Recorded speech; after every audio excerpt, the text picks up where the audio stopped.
nikmat beribadat dengan musafir banyaklah kita dengarlah kesemua dapat nikmat-nikmat dapat beribadah pada bulan Ramadan ni. Jadi kita kena syukur banyaklah sebab apa semua bersyukur ni. Semoga Allah tambah lagi nikmat untuk kita disebabkan kita bersyukur. Jadi ada sahabat-sahabat kita yang di luar tu yang mana mereka tak upaya, tak dapat nak ibadat bulan Ramadan sebab dengan kerjanya, tengoklah macam di bazar malam kan. Sebab saya beritahu ni sebab saya biasa juga sebelum jadi ustaz ni biasalah biasa berniaga di bazar, jadi tak ada kesempatan kadang-kadang tu nak solat tarawih. Jadi kadang-kadang terkesian kat sahabat-sahabat kita yang berniaga terpaksa macam mana pagi, petang, malam. Okey, baik. Jadi dalam Ramadan ni banyaklah kita dengarlah tazkirah daripada tuan-tuan kita, malam kita dengarlah ustaz-ustaz sebelum kita dengarlah supaya banyakkan ibadat pada bulan Ramadan. Okey, fastabiqul khairat, berlumba-lumbalah buat kebaikan. Tiap-tiap bulan Ramadan ditambahkan berganda ibadat kita pada Ramadan, baca Quran pada Ramadan, solat-solat dan sebagainya bertambah-tambah. Tapi cuma kita kena ingatlah setiap kali kita bertemu Ramadan, kalau boleh kita kena update juga ilmu kita ataupun kita kena check balik. Saya itulah budaya saya, main nak kita check balik ibadat yang kita lakukan tu tiap hari ni macam mana kualiti dia, ada penambahan tak, ada cacat silap tak. Jadi kita sepak balik nama mana kita tu ibadat selama ni. Jadi kita masing-masing cek diri masing-masing. Kalau rasa okey, kita cek pula anak kita macam mana. Tahu-tahu orang lelaki kan sebagai ketua keluarga bertanggungjawab untuk memberi pendidikan kepada anak-anak, tambah-tambah ilmu fardu ainah. Yang mana ilmu fardu ain ni kita faham daripada hadis Nabi, yang mana hadis tu hadis popular lah, saya ingat hadis Jibril, yang mana malaikat Jibril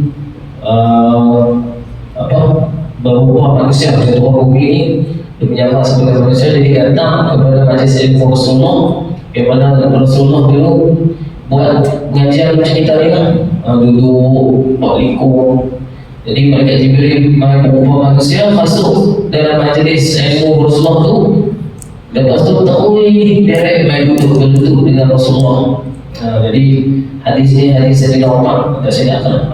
Jadi Sayyidina Umar menerangkan hadis ni, dia kata orang ni tak bisa tengok ni pakaian dia bersih, tengok bukan main daripada bukan daripada kampung lah, tengok bersih baju dia, main duduk dengan Rasulullah depan-depan. Jadi terkejutlah macam orang tak kenal. Tahu dia duduk depan, tu ada dengan guru macam tu lah, depan duduk tu. Lepas tu dia tanya Allah soalan kepada Rasulullah, apa itu Islam?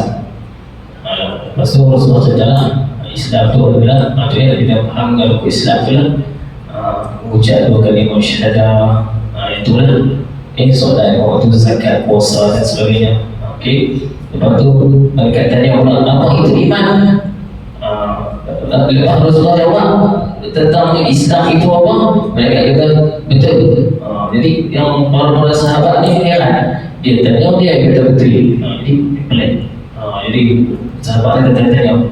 Lepas tu tanya pula, apa itu iman? Dan Rasulullah jawab pula, jawab macam iman yang kita belajar sekolah rendah pula.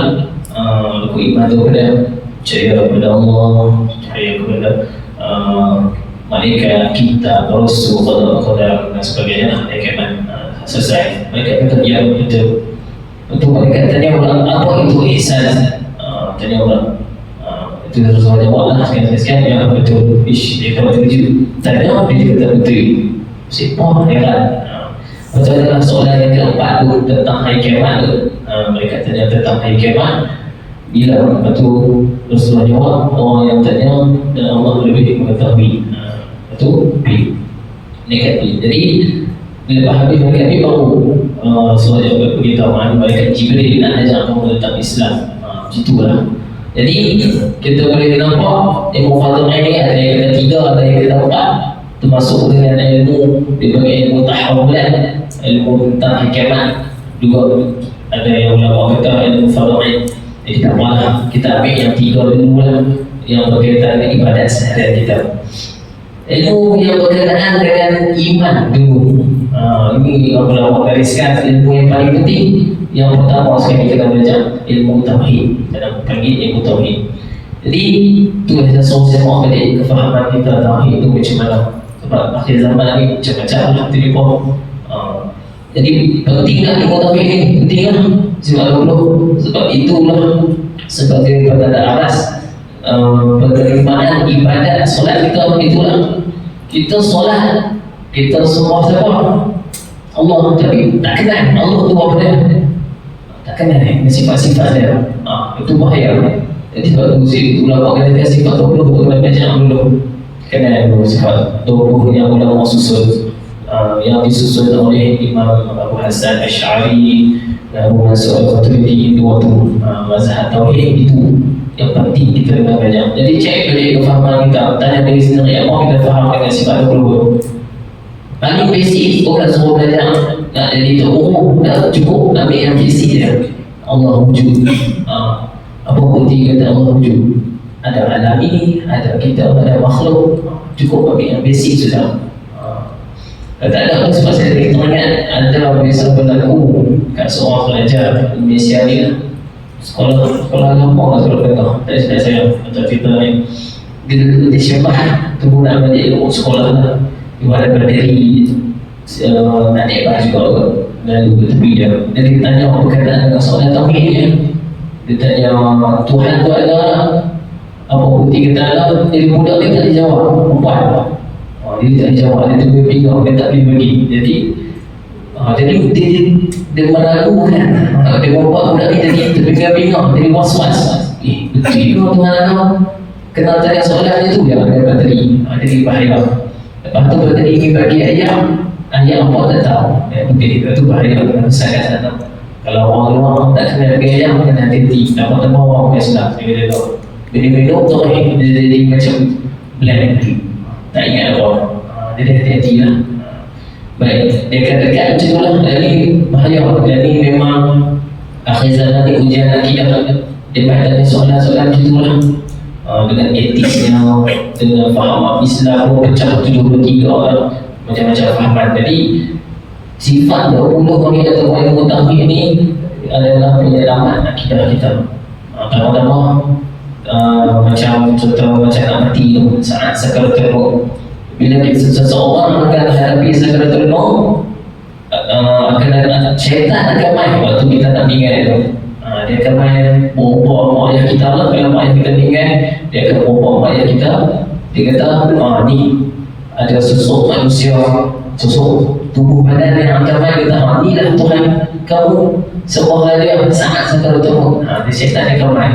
Dia kata syaitan ni dia akan kacau waktu hidup lagi sampai nak akhir-akhir nak meninggal pun dia akan kacau lagi. Jadi waktu tu kalau tak pernah ilmu tauhid memang terikut. Jadi lepas tu kena penting ilmu tauhid dan belajar. Sebab tu kena tanya lah, kena usaha bagi kita sendiri, anak-anak semua faham dengan ilmu tauhid. Baik. Seterusnya ilmu tentang Islam, iaitu berkaitan dengan ibadah seharian kita. Ada yang 5 tu lah, mengucap. Rasanya semua mengucap lah. Kita semua di Islam pakar, selesai. Lahir-lahir tu cok perkataan Islam, selesai. Lepas tu semayang dah ucap syahadah, tak ada masalah. Lepas tu solat. Bila kita solat ni, kita cek balik lah, update lah macam mana solat kita ni. Ada lari lah daripada apa yang macam kita solat ni, kita ikut siapa. Jadi kita sembah dari solat ikut siapa. Solat tak boleh ikut orang. Dia mesti kena belajar. Rasulullah kata, "Sallu kama ra'aitumuni usalli." Solat sebagai belakang aku solat. Macam mana nak tengok Rasulullah tak ada. Jadi kena para ulama lah. Mana ulama ni mewarisi ilmu Rasulullah ni, kena ikut para ulama. Jadi contoh macam solat. Sebelum solat apa orang nak buat? kena belajar pula bab bersuci. Kena tahu pula banyak yang belajar fil bab suci pun ada fil. Sama-sama bila ujian ada yang tak ada, jam banyak ada buat macam mana nak ambil uduk macam mana, jam tu pun masalah ayam tu tak lepas tahan ayam, betul nak tengok ayam bercampur dia, anak-anak kencing masuk ke dalam, tu kena belajar dalam fiqah. Lepas tu solat pula, dah selesai bersuci, solat pula macam mana kena tahu rukun solat ada berapa, rukun ada berapa, rukun qalbi, rukun qawli, rukun fi'li. Ini jangan orang belajar, jangan di-highlightkan 3 rukun ni dulu.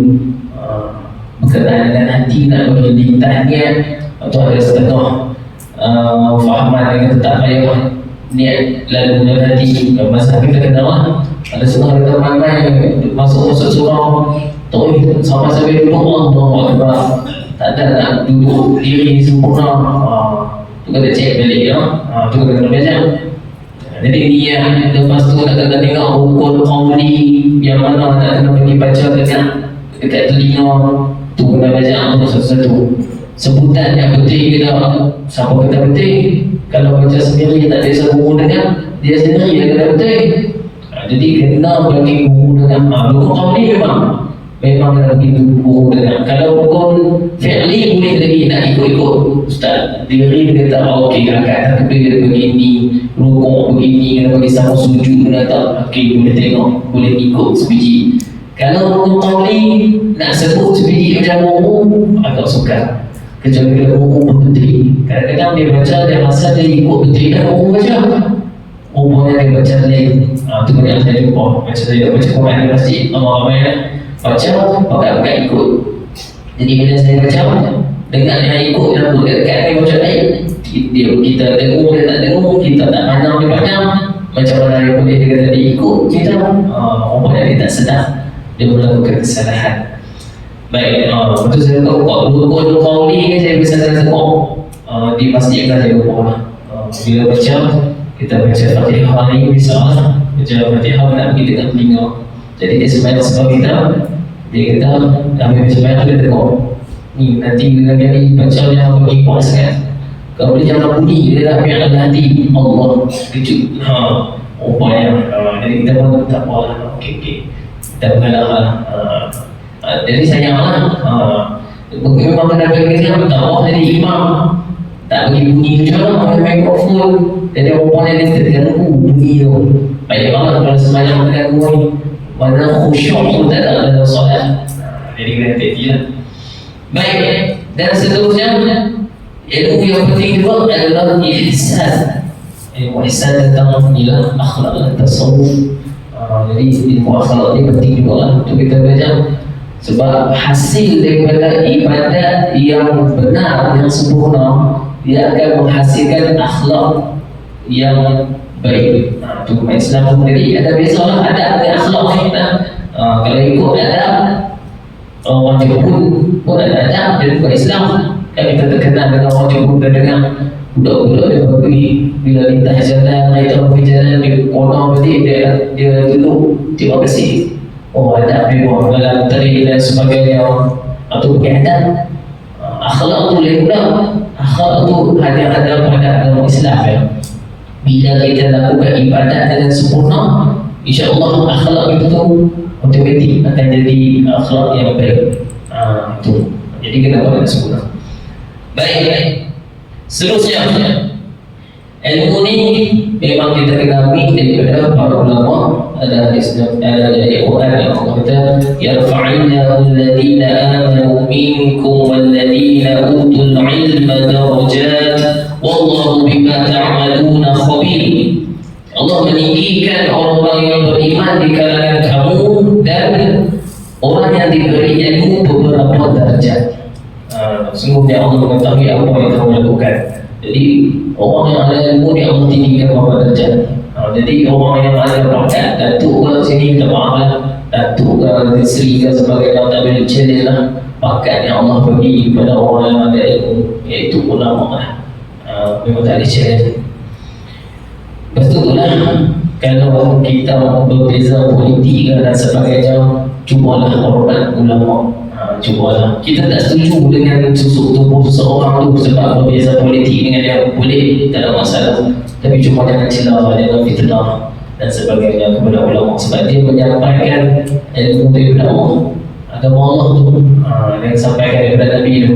Jadi kita jagalah kemungkinan, sebab ulama ni Nabi beritahu dia daging dia adalah, maksud daging tubuh badan dia itulah adalah beracun. Istilahkan beracun. Sebab apa? Jadi janganlah cuba sakiti ulama ni. Maksud saya teringat ada satu kisah, tak tahu lah kisah ni benar tak benar, tapi disampaikan oleh orang dulu lah. Ada kisah seorang ajar ni, dia ada penasihat agama dari mufti lah.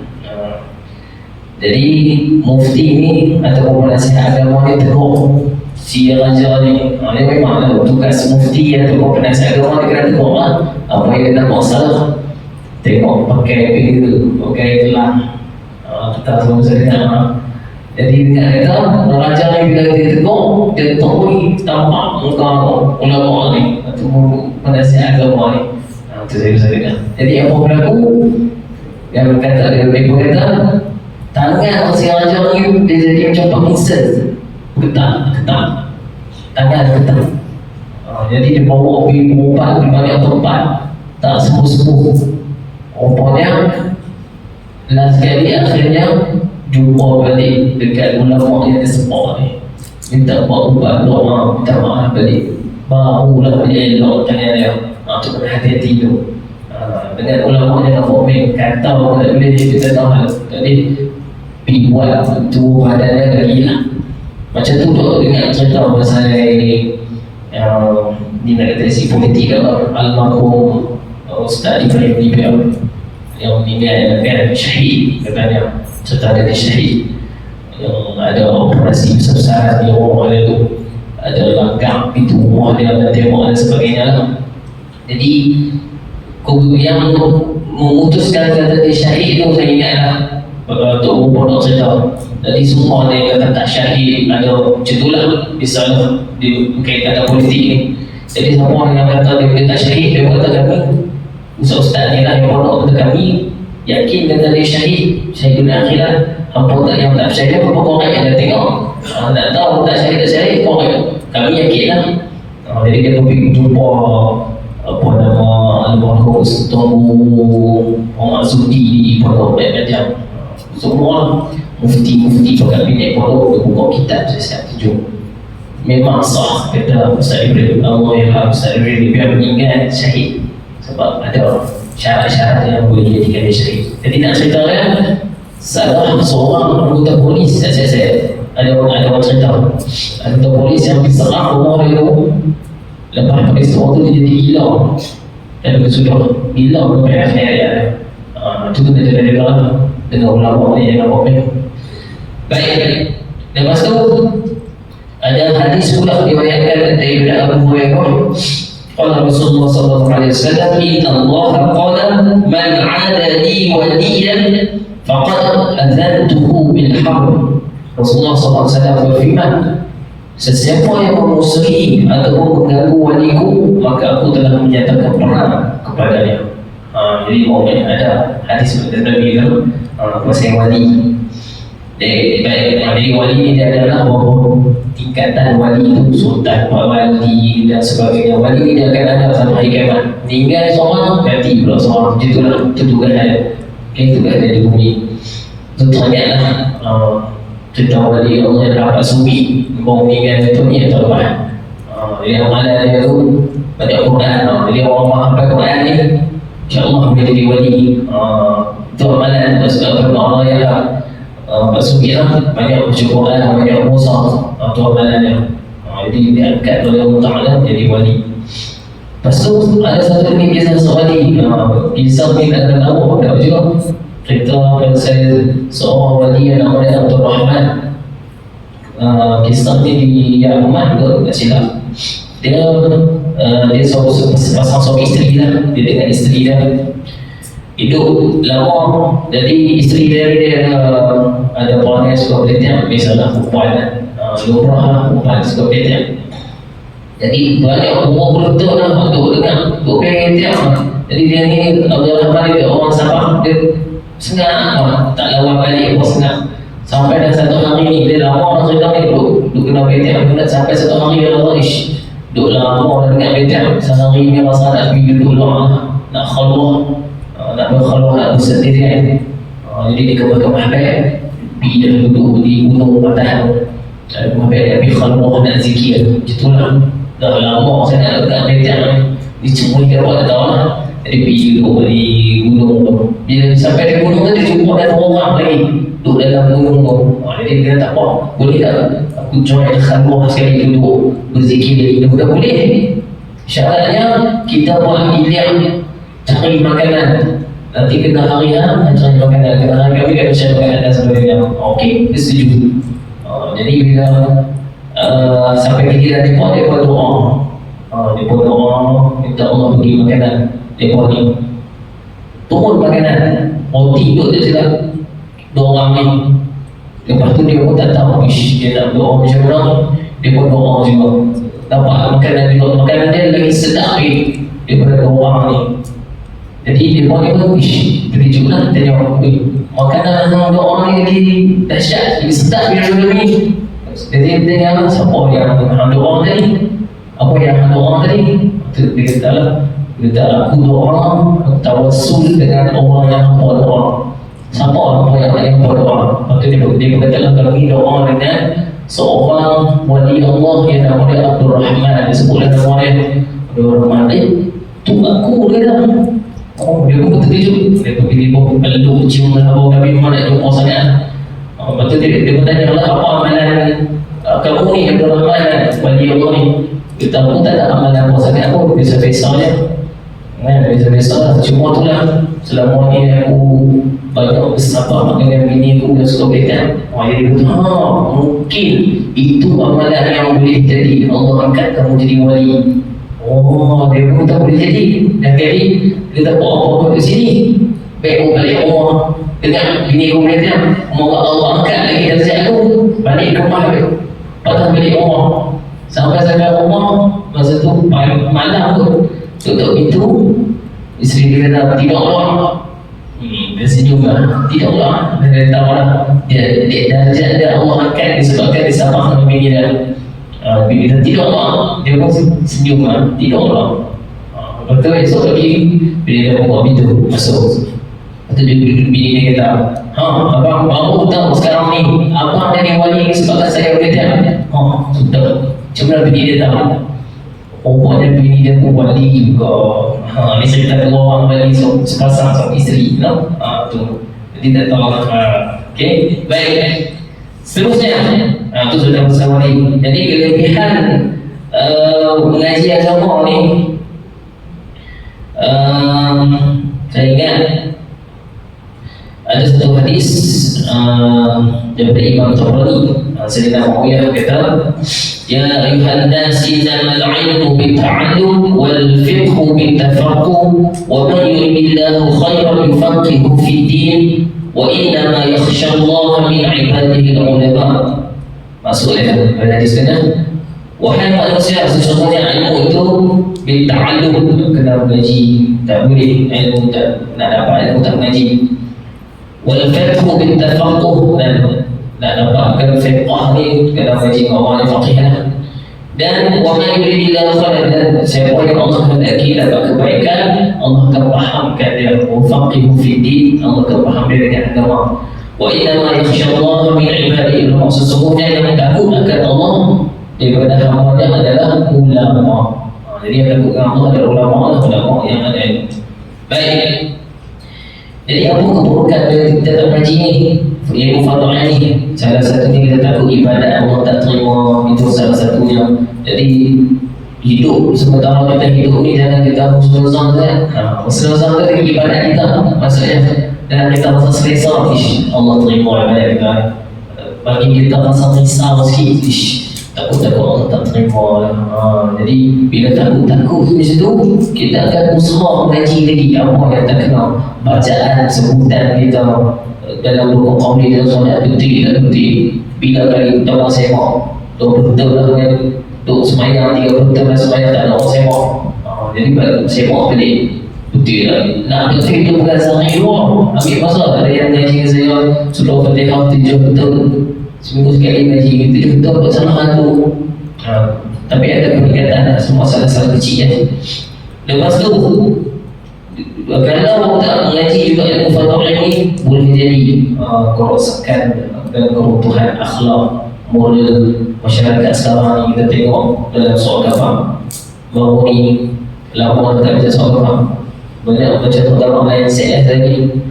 Baru ni tengok kehbah bulan Ramadan ni yang paling mahu apa anak kantor kursi dalam kepala ayah ada misalnya no? Mana saya dapat anak ambil kursi kantor kepala ayah, kira adalah sebab teguk baca doa makan laju. Kok besar ya pun teguk ya, saya kata teguk orang baca kalau laju baca lambat. Dia ambil kursi dia kantor kepala ayah dia apa kursi tu rapi kan.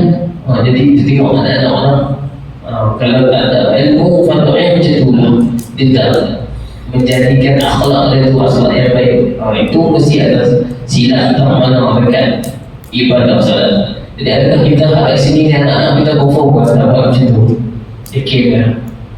Jadi itulah, kena hati-hati lah.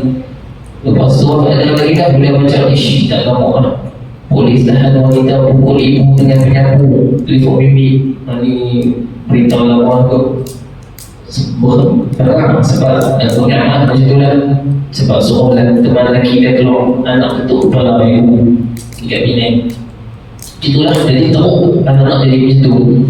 Waktu masa tu ni, baru ni video dikongsi oleh Ustaz Yaakob Yusra, cerita pasal orang tua yang duduk di rumah orang tua duduk rumah orang tua dia hantar anak dia di rumah orang tua.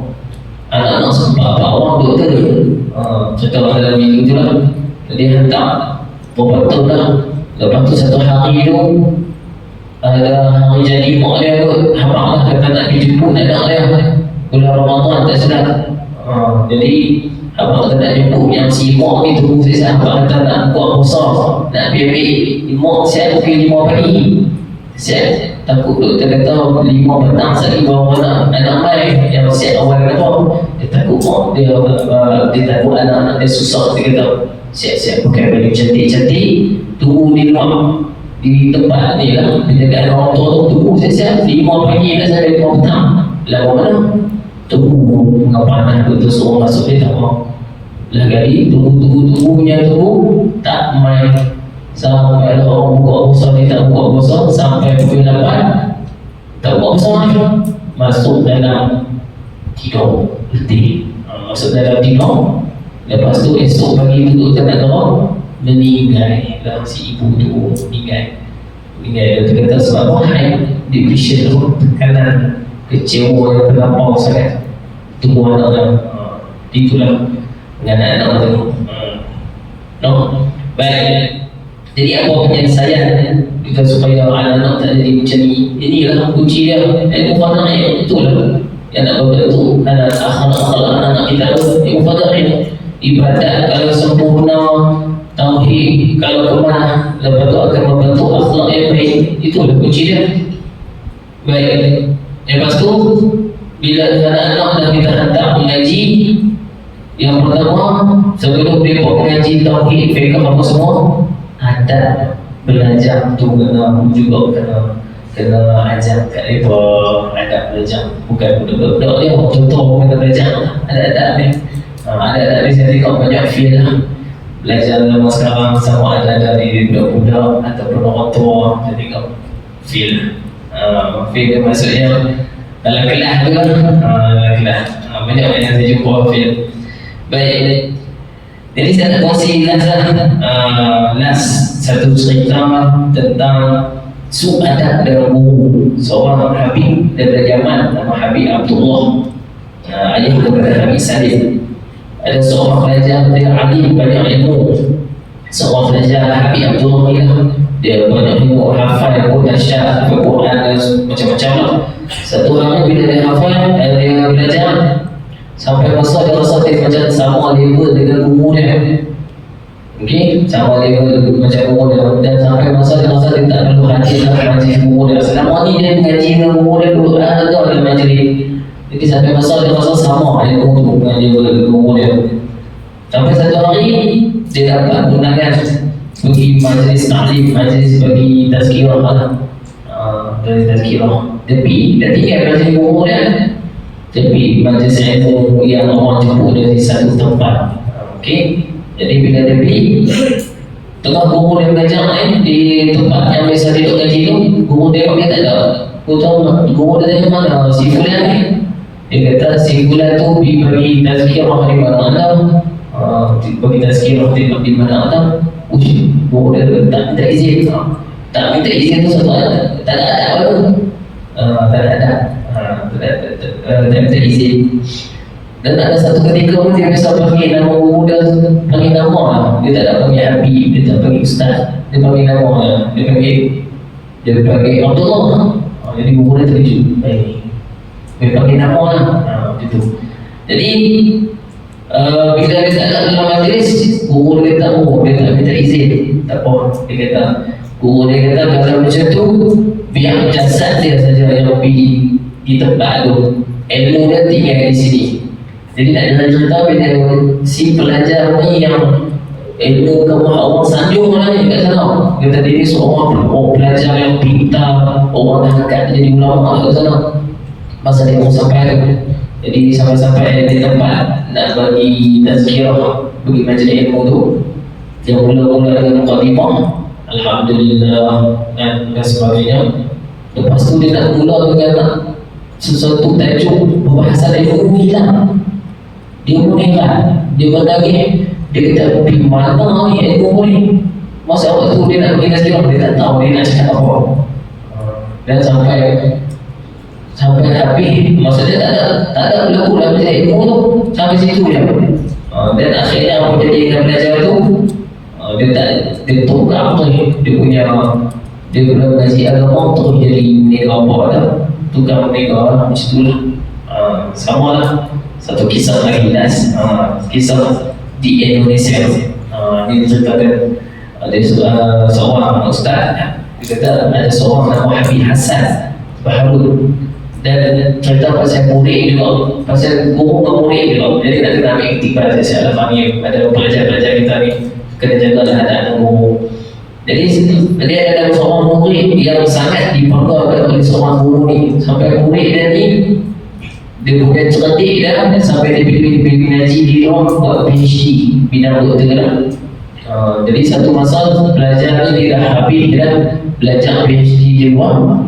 Jadi dah balik di Indonesia. Jadi guru dia pun nak sambut si pelajar ni sebab pelajar saya dia, pelajar yang dibanggakan. Jadi buatlah satu majlis ilmu, jemput dia satu-satunya berceramah.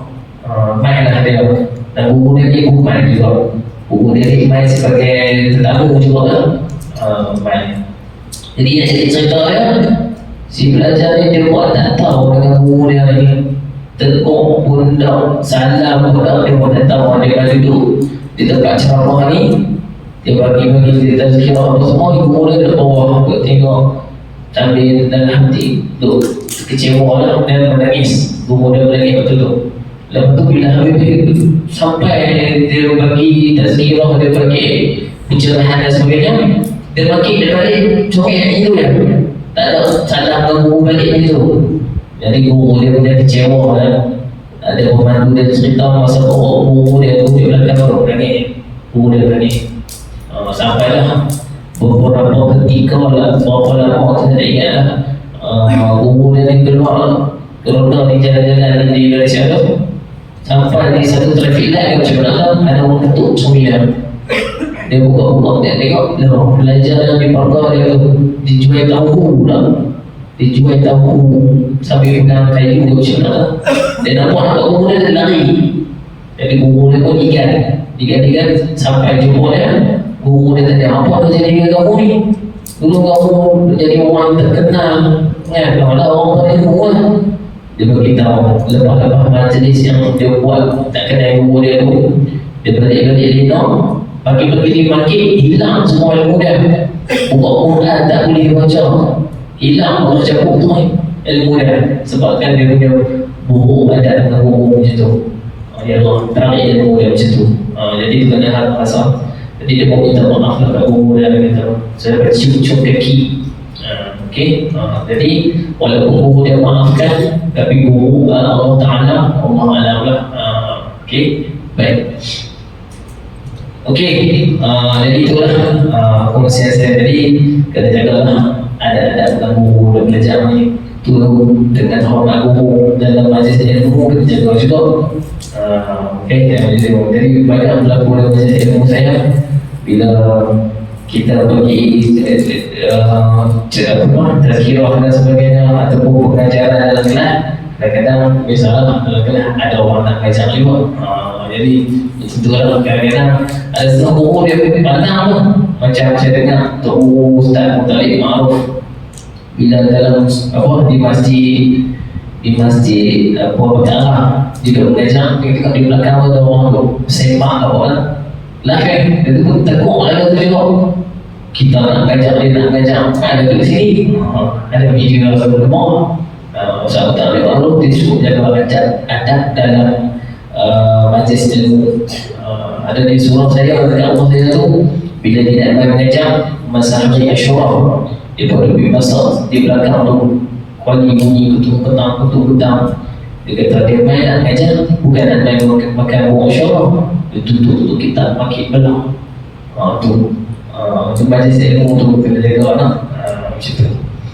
Baik, jadi sebelum nak masuk nak belajar ilmu apa-apa yang berkaitan dengan ilmu fadail, adab tu kena baca dulu supaya ilmu jadi lebih berkat. Sebab tu kadang-kadang ada orang petikan, tengok si fulan ni pergi mengaji je, tengok tak pandai pun, tengok akhlak teruk pun, macam tu. Ada setengah orang dia buat perbandingan macam tu. Ibarat betul lah kata. Jadi tak boleh hukum macam tu lah. Mungkin juga kawan ni tengok dia ngaji macam mana, masuk kelas atau bergelak ke, masuk kelas dia tak menjaga ada dalam kelas ke dan sebagainya, dengan tak hormat guru pun ada. Jadi kena tengok juga. Jadi semua itu kena ambil perhatian lah para penuntut ilmu. Kalau ikut para penuntut ilmu ni bukan budak-budak je. Kalau dalam kita orang umur ni penuntut ilmu, sebab penuntut ilmu ni minal mahdi ilal lahdi, daripada buaya sampai lah yang dah memang kena ngaji saya berarti. Sebab ilmu ni tak ada habis, jadi kena ngaji lah.